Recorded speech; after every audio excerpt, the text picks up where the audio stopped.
Shui Friday. Fun Shui Friday. Here we are. You know, I think Whoa, this is whoa, one of my whoa. favorite days of the week.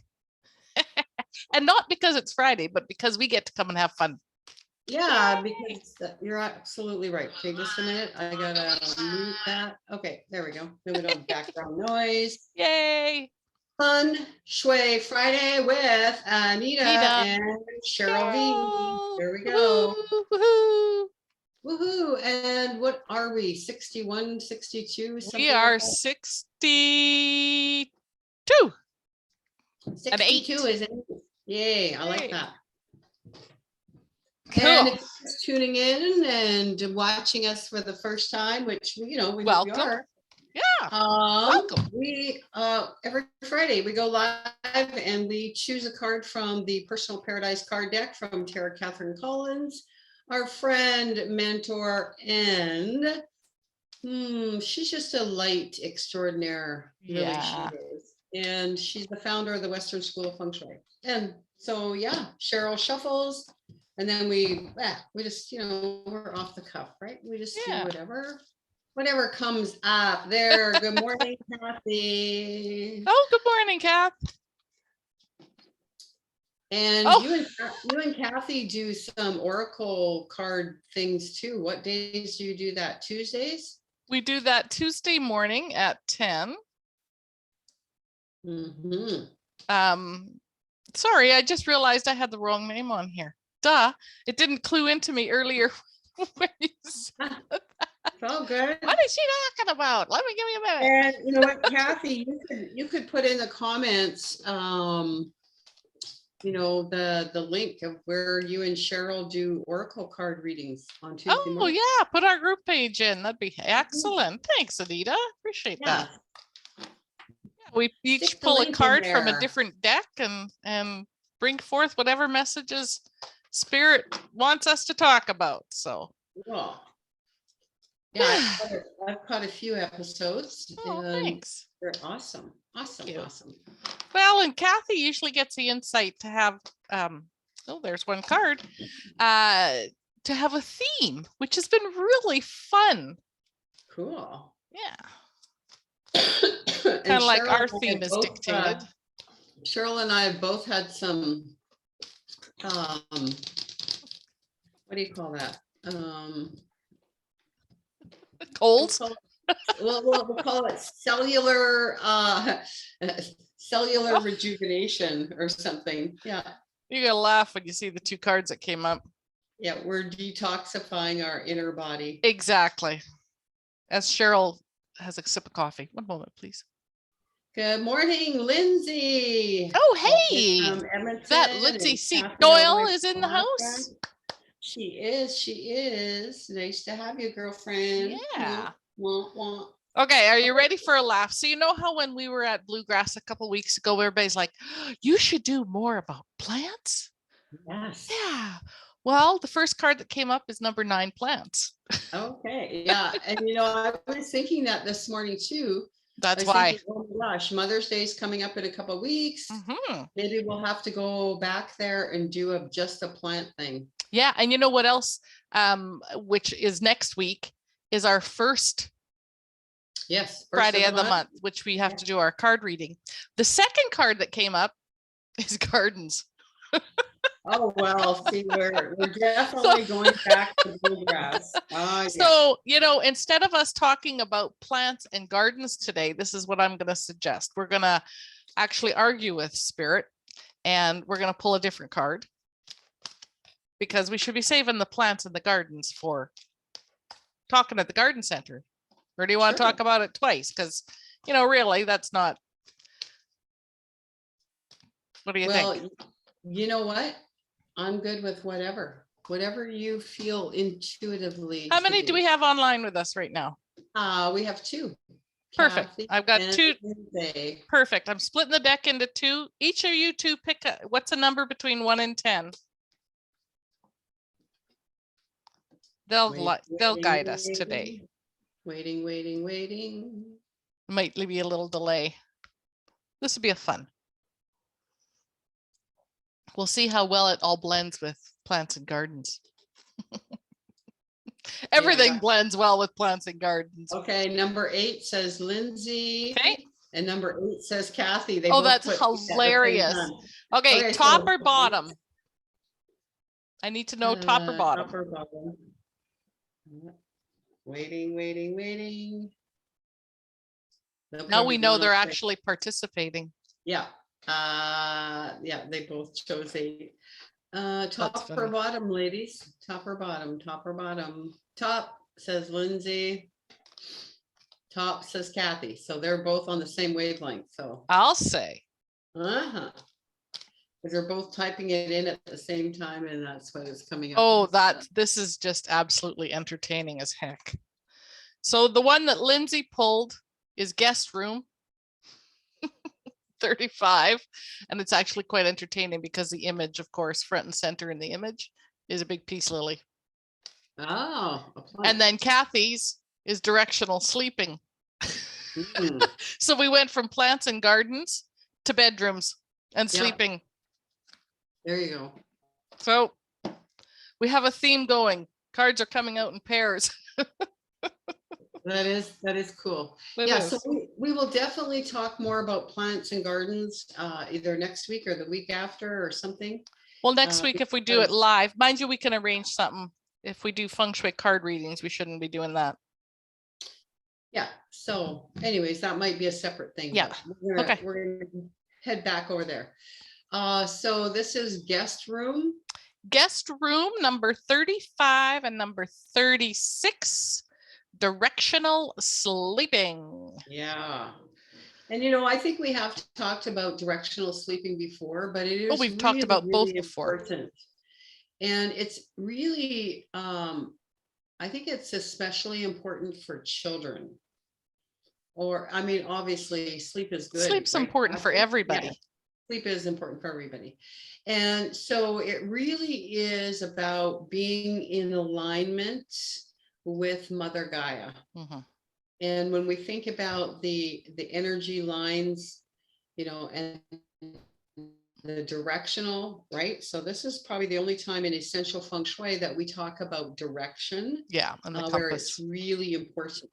And so it is like the north, right? So again, we just have to look to see what Mother Nature is doing. And she says in the north is when the sun goes to sleep and the moon comes out and gives you just a beautiful soft glow of light, right?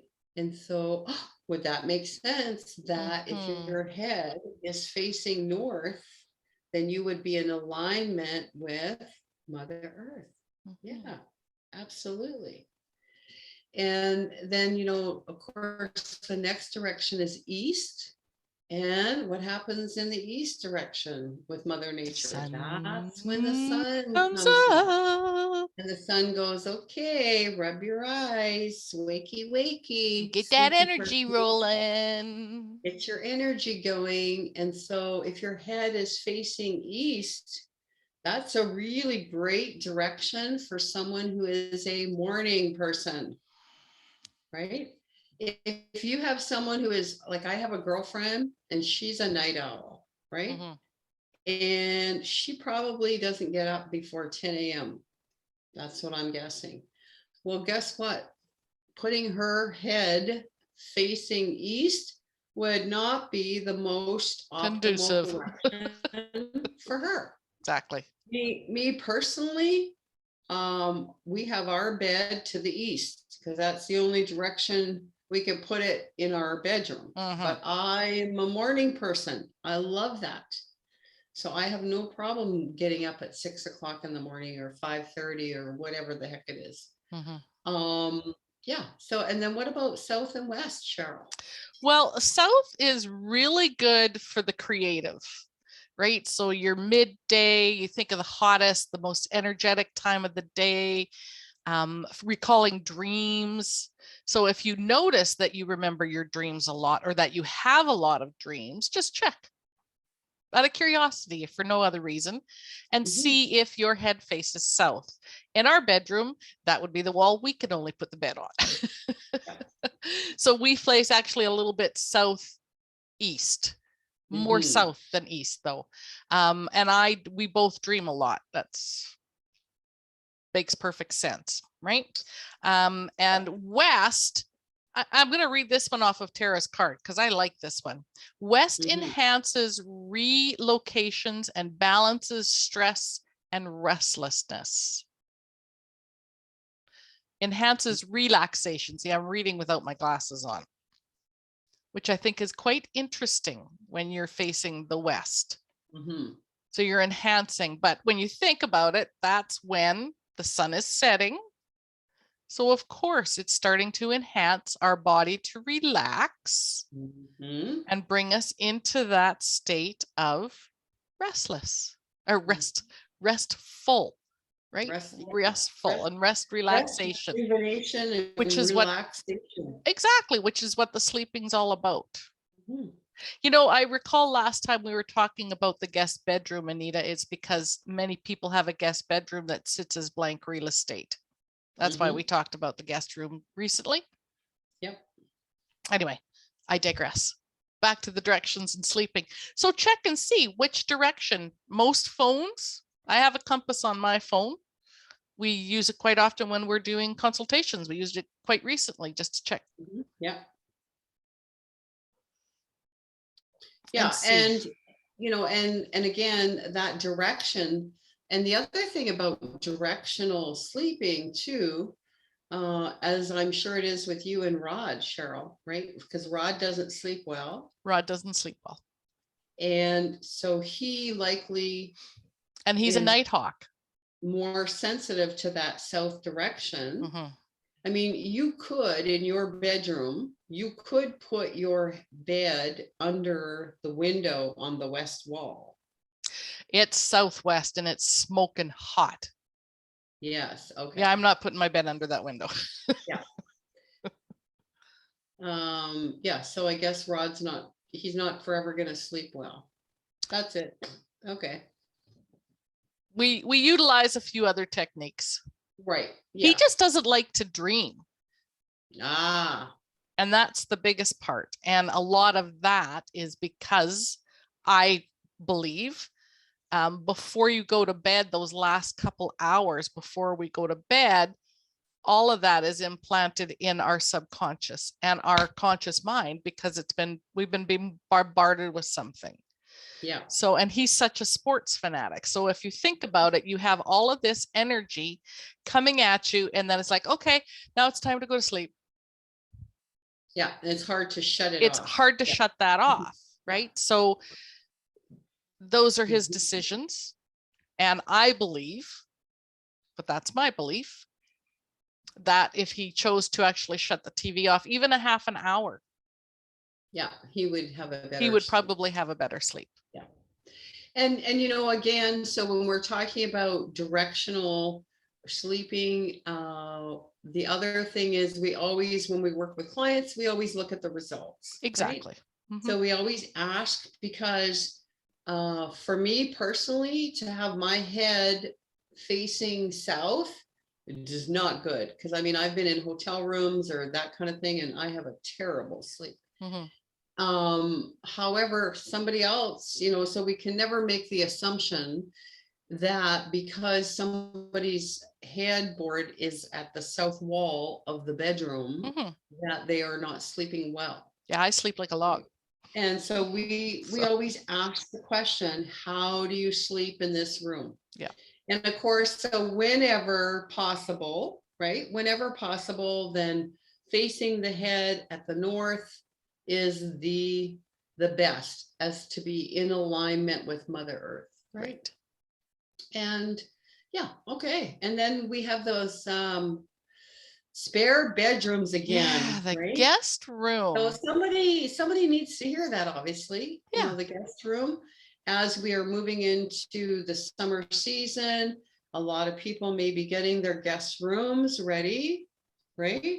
And again, it might be that situation where you want to look with your feng shui eyes and see if you are giving your guests more comfort and safety than you are yourself. loving yourself with in your own bedroom, right? So are you more concerned about, having that beautiful, aesthetically pleasing guest bedroom for that, once or twice a year visitor than you are enhancing your own sleeping space that Mhm. you're there every night 24/7, right? So, because again, we've seen that. So just, looking through your feng shui eyes and say, what is going on in that prime real estate space as a guest? What am I allowing my guests? Isn't that funny? Because I keep seeing this vision of a guest room that you can't even get into the door. Mhm. It's literally, it got started being used as, well, we'll just set that in there for now. We'll just set that in there for now. And literally there's suitcases, there's boxes, there's clothes, there's piles, all over the bed, all over the floor, and you can't even walk into that room right now. So you're right. Someone Mhm. that's watching this is needing to hear this because it's become their catch-all room. And if they look at the bagua of their house, it's in an important area. They know it's an important area and they're avoiding it. Stop the Mhm. avoiding. You need to deal with it. You know you need to deal with it. This is your nudge. This is your confirmation. Oh, crap. I guess I need Well, to deal with it.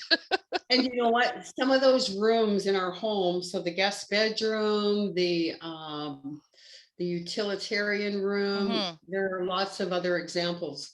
But I always like to use the analogy that those rooms that you're saving or not using, or not utilizing fully, Mhm. because every space, every room in your home is merely an extension of you. Right. Okay. And so if you have that room that's completely, you can't walk in there and all of that stuff, it's the catch-all room, and then you're avoiding it because you don't know how to deal with it. It's likened to your own body and saying, okay, you know what? I'm not going to use this hand and this arm over here, because I don't like it. I got some stuff going on over here. And you know what? Your whole body is not going to function as well or as As a optimally if whole. you're not using that one whole arm because you don't like the way it looks or something, right? So you have to think of your home, the entire space is a body of its own. It's an energetic body. Body. It's it is a sentient being, Being. let's say, right? So you do have to utilize those spaces. Yeah. So have a look and see what's going on in the guest room, spare Yeah. room. Interestingly enough. Interestingly enough. Okay, so we have two cards. The 35 is the guest room, which is an 8, and Mhm. 36. Oh, they're side by side too. In tandem. Is a 9. And Yeah. then when you add those all up together, you get a 17 17, which and you is get an an 8. 8. And And it's Lindsay chose an episode 8. 8 today. And Lindsay chose an 8, and so did Kathy. So, This okay, is all so about we're 8s all going to be today. on the lookout. Hey, maybe Well, and it's our 62nd episode. that's another 8. So We're buying maybe, lottery tickets today. 2, 4, yeah. 6, 8. Or maybe the guest room, excuse me, has some treasures in there. Maybe there's some prosperity, right? Hidden. Maybe someone's guest room. Yeah. Ooh. We all need to go on a scavenger hunt in our guest rooms and see what we find. Mm. There might be some hidden abundance. Yeah. So number 8 is just Yes. about, it's a reminder. Excuse me. It's a reminder to just go with the flow. That things, it's kind of that ebb and flow, back and forth, in and out, up and down, as above, so below. Mm-hmm. Oh, it kind of has that smooth, beautiful, oh yeah, let's walk over here and then let's come back over here. Well, that's if it's laying And down. and it's also, you know, it's Infinity. contained. The number 8 is contained, right? So just knowing that when we release something and let it go. So if you're the person with the junky guest room, just know that when you clean that stuff out and when you start to move the energy and you release and let go, that number 8 is going to bring the abundance back to you. It's going to bring it in another form. It's going to show up differently. Yeah, 100%. I pulled up Marilyn and Joy's double digitology book because I know Adironda loves numbers, and her explanation of the number 8 is, of course, infinity, which everybody talks about, but it's 3 mirroring itself, which I quite like. And then this is what she has to say in one particular area. And I read from it. It's a really good book. So on Amazon, you can get it, or from the Adironda.com site. It takes an enlightened person to understand that they can shift the energy between themselves and others by choosing how they wish to reflect the energy back. What we counsel, choose love, and see how your world improves. Think about sending love out to everyone, especially someone who may be harder to love than you would like. Learning to reflect love regardless of the energy coming towards you is a big part of life. As you evolve and become more enlightened, you will have a greater understanding of that infinite energy flowing between you and all others. You see what we say, right? You see what we say is how she usually says it. She has that. You see what we say? Enlightenment is the ultimate goal, because to her, the 8 is the 3 reflecting itself. Yeah, I love that, because the 3 is the catalyst, right?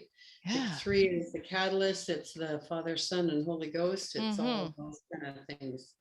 So I love that. Okay. Yeah. And well, sharing that enlightenment.